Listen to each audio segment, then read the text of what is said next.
Let's get my first guest out here. It's Bella Ramsey and Mel Gedroy.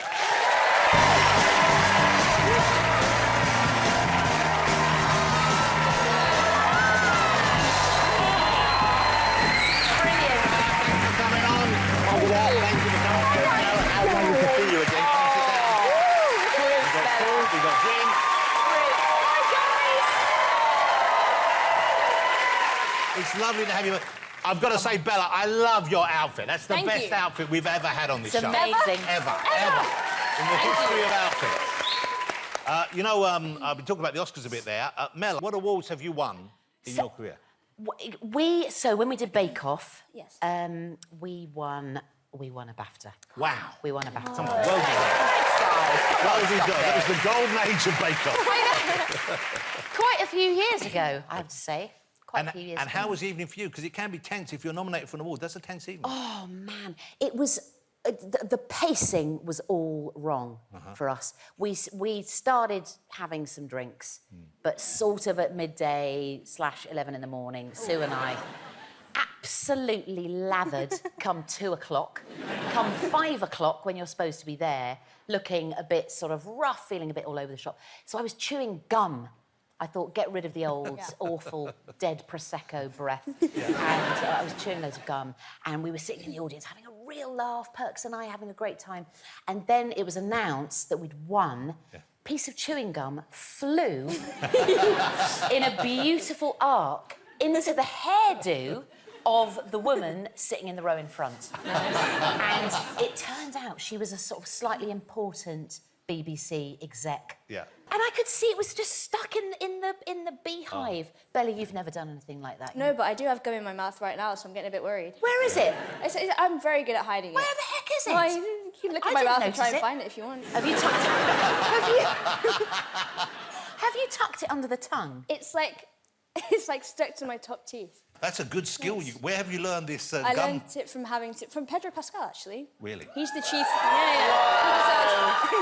Whoa. Yeah, he's the chief gum hider. Well, we should mention, because not everyone has seen it, of course, but Pedro Pascal co-stars in the amazing The Last of Us with Bella. And the two of you, I can't imagine that isn't real, that friendship that we see on screen there. It's very real. Imagine if it was all fake. That would be rough. No, that'd be acting. That'd be acting. That'd be true acting. But you really become close from you. I love him. I miss him, actually. Where is he now? Where is he now? What's he in doing? Los Angeles, living his best life. The Mandalorian's just come out, so he's very busy. Yeah, big whoop. I still haven't seen it. I need to watch it. He's so good. And had you met him before you started the show, or was it when you got the parts? No, so we were both on Game of Thrones, but in different seasons. Yeah. He died long before. Sorry if anyone hasn't seen it. He died long before I got there. Can I ask how old you are now, Bella? I'm 19. 19, okay, 19. Because you play, is she 15 in The Last of Us, the character you play? Yeah, 14, 15. 14, 15. And so how old were you when you got the part in Game of Thrones? I was 11 years old. 11? It's my first job. So then, am I right in thinking that you probably hadn't seen the show when you got the part? No, absolutely, I was far too little. Mel, have you watched The Last of Us yet? Right, Bella, you're amazing in it, can I just say? Thank you. I've only seen one episode because I was too scared. I was too scared. I never realised how quickly zombies move. But is that a thing? Well, it's not real. I mean, we know it's not real. But do they always move? Do they always move that quickly? Because that really freaked me out. The show couldn't be bigger, though. I think the last episode, when it went out, it got 30... Well, it's been getting 30 million viewers per episode. What? Which is extraordinary. The future here, but the future all over the world. So congratulations. Thank you. Due in no small part to your performance. And has life changed for you? Have you found... Obviously, I know people recognised you when you're on Game of Thrones, but since this, it must have gone to a whole new level. So do you get recognised more now? Yeah, I do. It's more consistent. It's more like every time I go out now. And what sort of response? In Pret the other day, eating some soup and then...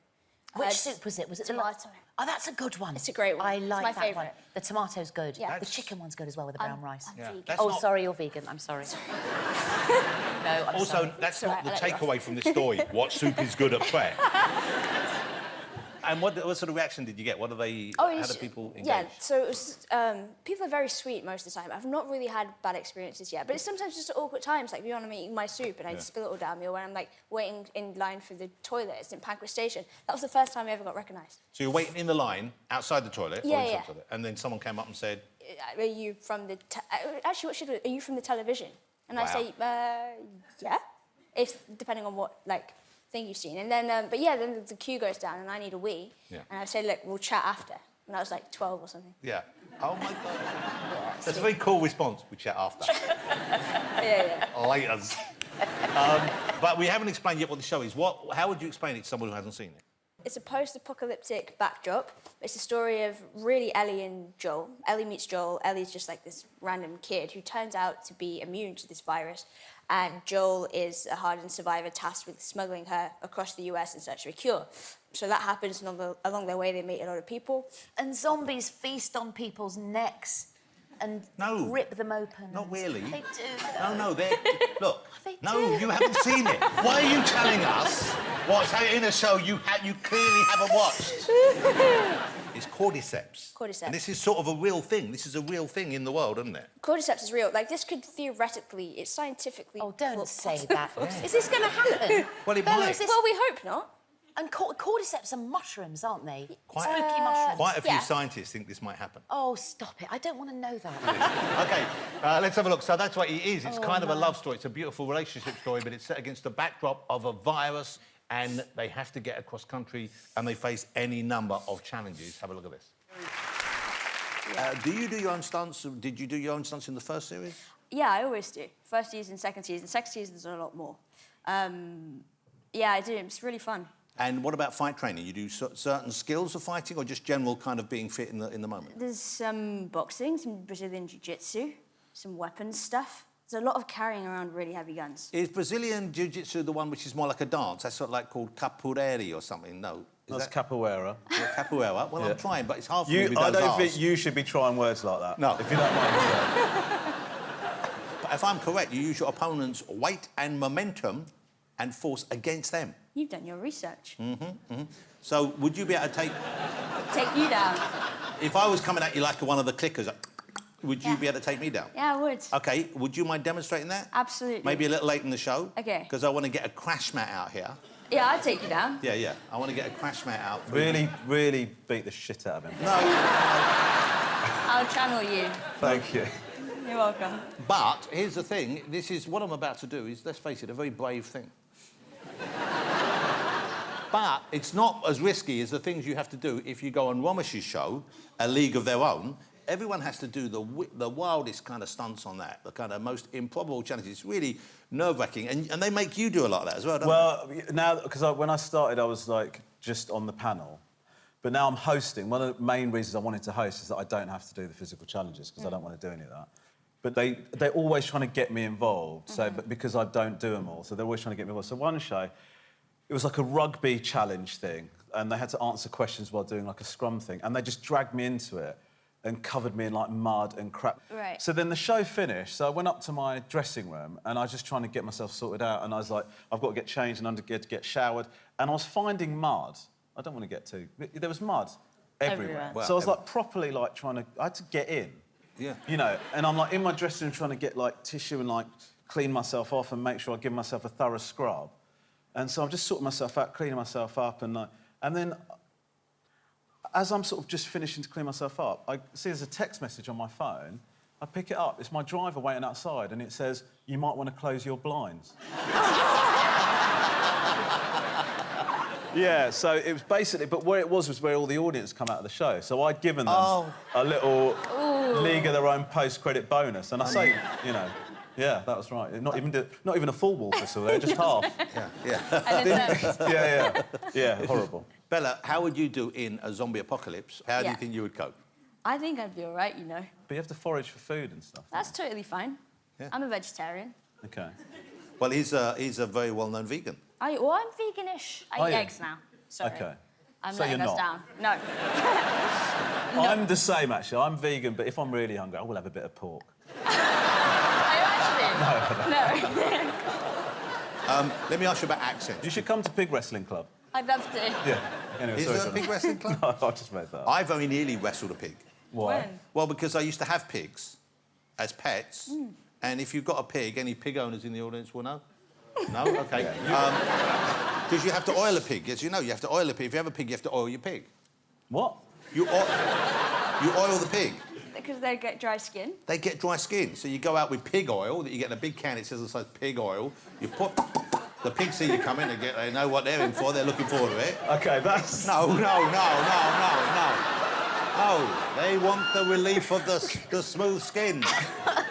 Oh, wow. No, you can't go, I oil my hands. The pigs go like this because they know what they're in for. They know they're getting It's Jonathan coming round. Oh, bloody hell. It's horny old Jonathan with his pig oil again. Look, Getting his hands all warmed up. It doesn't make any difference, Jonathan, you pig pervert.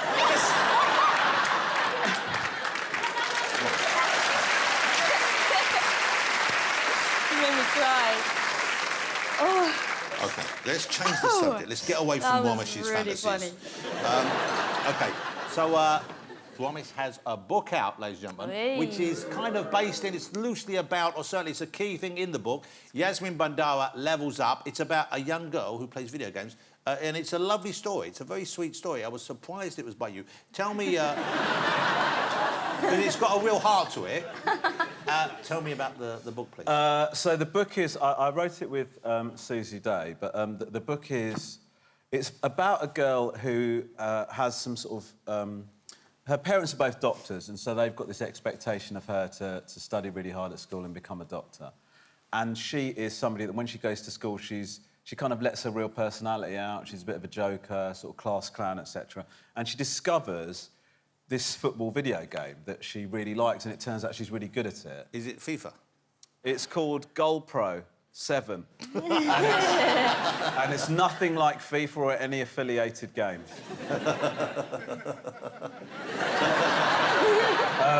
So she really gets into this game, and it's basically, the book tells a story of her trying to...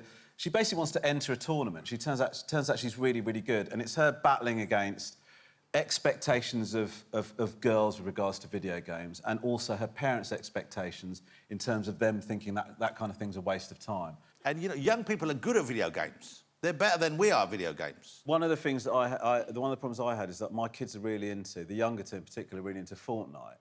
So I started playing Fortnite with the kids, and then suddenly you're in Fortnite, and it's like they're your parents, right? They're sort of going, Dad, over here! Oh, my God, can you not do a simple thing? And so, like, you'd be running around, and so, like, my youngest son said, Dad, I'll build this, like... He created this little world for us to go and, like, practice in.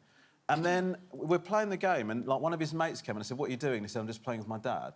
And then this character drops into this world, shoots me in the head, kills me, and then I hear on the speaker going, I just killed Ramesh Ranganathan. And then loads of kids start dropping in. They all start just doing headshots. Every time I regenerate, they just kill me and they go, I got Ramesh Ranganathan too. I got Ramesh Ranganathan too. And it became this, like, thing. I was like a trophy for these, like, weird little hunter kids. It was horrible.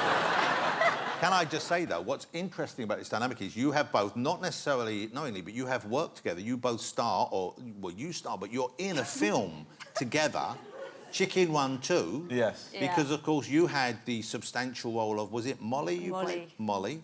And you played rat number 2? No, don't do this. Nick. My rat had a name. Yes, Nick. Is this have I come on to be roasted the entire No, time? we're just having fun. OK. Well, two of us are. OK. One of us is thinking about emailing their agent. OK, so earlier on, I asked the fabulous Bella whether they have done any kind of training, and Bella said jiu-jitsu. Brazilian Jiu-jitsu. Brazilian Jiu-jitsu.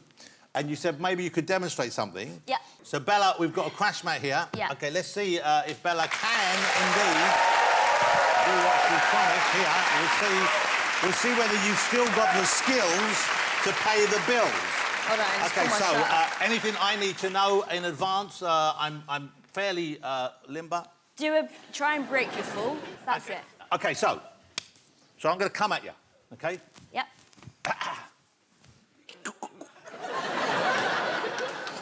I'm immune. Come on.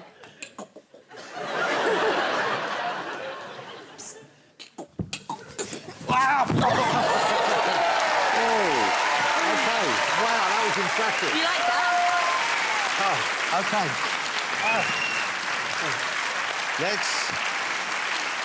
Let's see it again in slow motion, just to embarrass me further.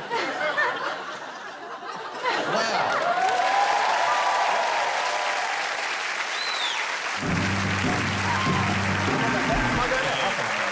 Thank you. So great. You know, whenever I like this green, actually. It's a nice You like green. this? Thank you. I do, yeah. Thank you. That's lovely. Is that Paul Smith? It is Paul Smith. Wow, lovely, you know yeah. your Is it Paul Smith. Smith? How can you tell that that's I don't know. Paul It Smith? just sort of had that's a particular green that it feels like Paul Smith Wow. would have done Wow. at some point when that cut was fashionable.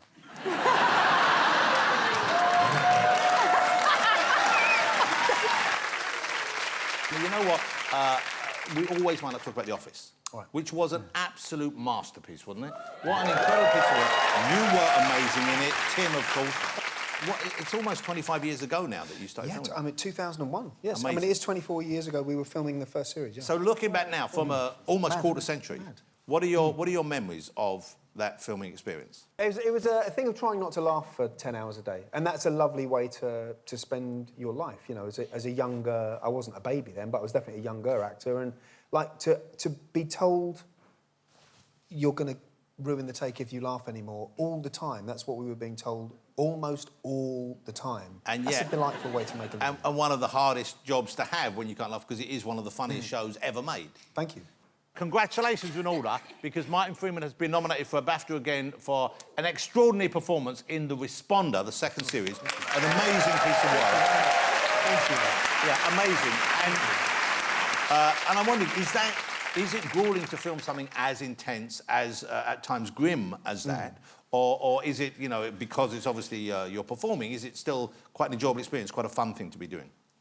I think for me, there's a direct correlation between the darker something is, I think, content-wise, and the more grim it is content-wise, I feel the cast and crew sort of invariably make up for that by making it a light experience. Because there's no way... I think if you're doing something that's quite, as you say, hard work content-wise, if you're taking that home and if you're carrying that on between takes and between scenes, that's just not a nice way to spend a quarter of your year. You know? So I think human beings, by instinct... If me and you've got a scene that is really heavy and dark, as soon as we hear cut, we're going to want to kind of, be light. Have relief from that moment you were just in. I think so. Bella, what is your method for doing that? Because some of the scenes in The Last of Us are incredibly intense. I'm the same.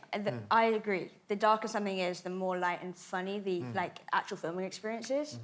And Momish, when you played the rat in... Do you know what's so sad about it is I could see the excitement on your lips as you went to ask me. He wasn't listening for the past 3 minutes. You almost couldn't get it out. You were like...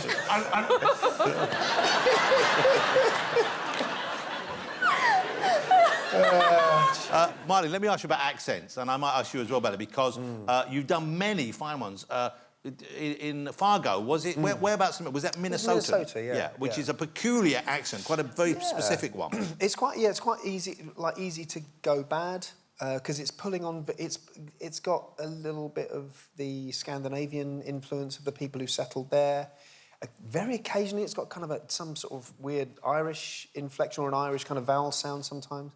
A good mate of mine watched Fargo, and thought I was dreadful because he just thought I was trying to do a standard kind of American accent, Right. and he thought, I really like mine. I think he's good, but that was awful.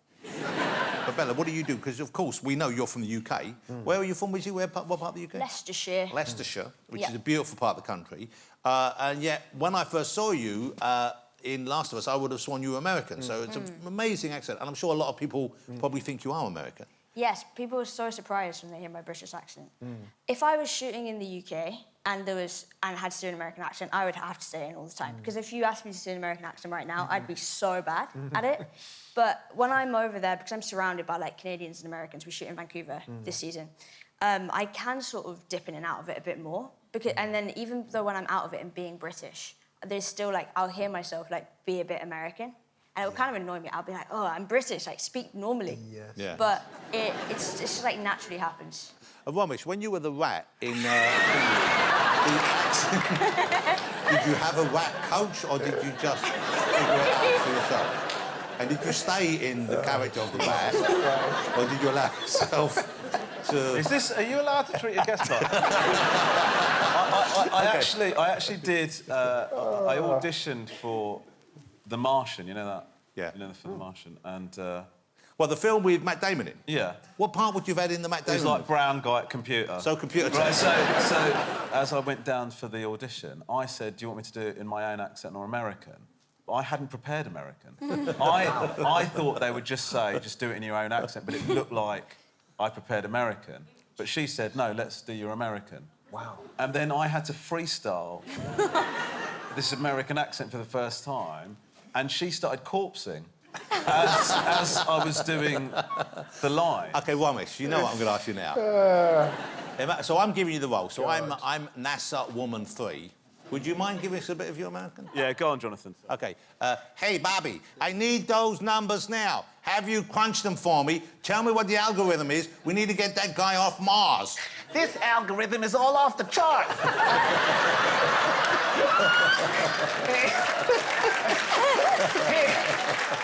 He's supposed to be in Sector 7G. He's in Sector 3F.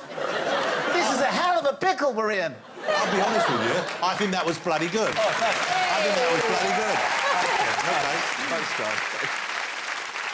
guys. This is exciting news. For those of you like me who are big fans of Martin Freeman, you get the chance to see him performing live again very soon because he's going back to the London stage here at the Soho Place Theatre in The Fifth Step, starring alongside Jack Lowden, who you all know from the brilliant Slow Horses, which he appears with Gary Oldman in. Brilliant young actor. And tell me about this. Tell me about the play itself. What's it about, then? Well, the fifth step is an allusion to the fifth step in the 12 steps of Alcoholics Anonymous. The steps people have to go through when they go through that process, right? Yes. So the fourth step is where you make what's called a moral inventory of everything bad you've done.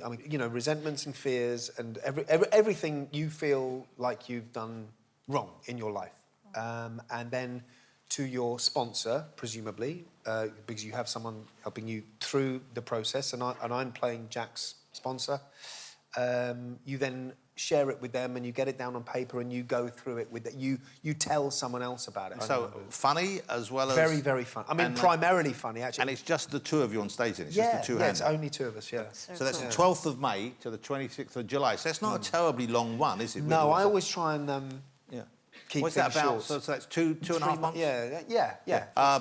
Martin, I read an article online that said you went to an escape room, a Sherlock Holmes-themed escape room, the modern Sherlock in which you are in on television, and even though they gave you an extra 40 minutes, you didn't escape. It did take us a while. I went with my other half and my two kids, and it was specifically... Why would you show that? Sorry, Martin. Yeah, go on. This is a real... Can I just say, this is a real dick move. No. What a horrible headline to put on. I didn't write the headline. I just said loses. Yeah, because it wasn't even like a Conan Doyle Sherlock. It was the BBC Sherlock. Yeah, it was your thing. one with Benedict, yeah. So it kind of felt... I mean, I'm aware it did feel a little bit maybe twattish to go to my own thing. No, but my kids said it was going to be fun. It was like near Shepherd's Bush, I think. I've done it. I did it. Yeah. And it is a really good one, right? I got out with plenty of time. See what I mean? OK, well, I didn't because probably I don't know. I'm a nicer But it must have been person. weird for you because you appear in it. I do, and my voice is in it. And there's lots of way. pictures of you as well. So that must have been... Hold on, why did... Sorry, I'm starting to turn it. Why did you go to this, man? Because I'm a narcissist. Because I'm a narcissist. That's a really weird thing I hadn't seen or heard myself enough in that week. So I thought that, and I wasn't stuck. I just wanted to stay in there longer. The truth is out. Yeah. Anyway, I enjoyed it. I hope they do some more. I loved doing Sherlock. I watched that during season 2, filming of The Last of Us. Ah, did you? Craig Okay. Mazin showed it to me, and it was became a bit of an obsession every week. Thanks. So you're very good. Thank you very much. Amazing indeed. show. And it's amazing to have you here. It's amazing to have Lovely all three of you here. But we're going to take a break. And don't go away, because up next we'll be joined by the fabulous Sindhu V's.